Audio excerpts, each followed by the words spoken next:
एक कागज मैं आपको दिखाना चाहता हूं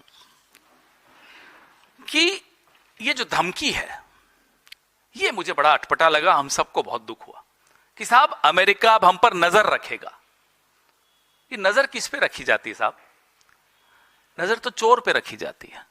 सीधे सीधे भारत को चोर बता रहा है अमेरिका, और प्रधानमंत्री जी खुश हो रहे हैं। प्रधानमंत्री जी चाहते हैं कि हम जश्न मनाएं, हम चोर हो गए हैं, हमें चोर साबित कर दिया गया। ये देखिए कि हम रूस से तेल खरीदेंगे या नहीं खरीदेंगे, उस पर नजर रखी जाएगी, और अगर खरीद लिया तो फिर से हम पर टैरिफ डाल दिया जाएगा।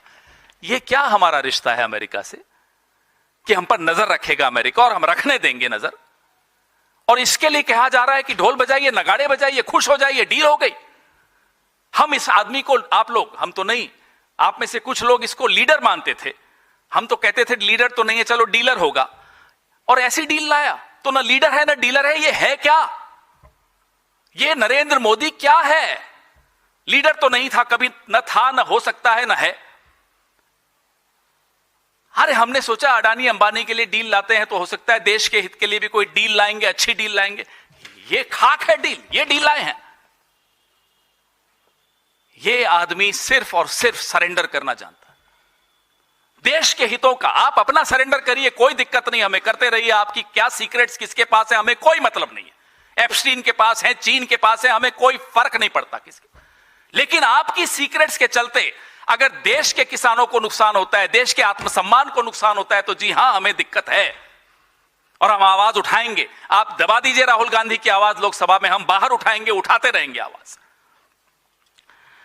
और जब एक बार कोई कॉम्प्रोमाइज हो जाता है ना, कॉम्प्रोमाइज शब्द बड़ा महत्वपूर्ण है जो राहुल जी ने इस्तेमाल किया पार्लियामेंट में। जब एक बार एक व्यक्ति कॉम्प्रोमाइज हो जाता है, फिर वो झुकता चला जाता है, बिछता चला जाता है, सब कुछ लुटाने को तैयार हो जाता है। वही आज नरेंद्र मोदी की हालत है, वही आज इस देश के प्रधानमंत्री की हालत है।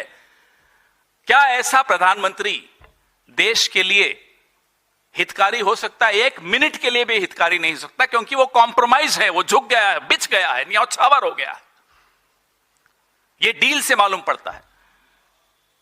ऑपरेशन सिंदूर के वक्त, सीज फायर के वक्त संशय था, शक था, लेकिन अब वो शक जो है बिल्कुल यकीन में बदल जाता है। ये है, हमें चोर साबित किया जा रहा है और हम खुश हो रहे हैं। पीयूष गोयल जी मुस्कुरा रहे थे, मुस्कुरान उसकी जा ही नहीं रही थी।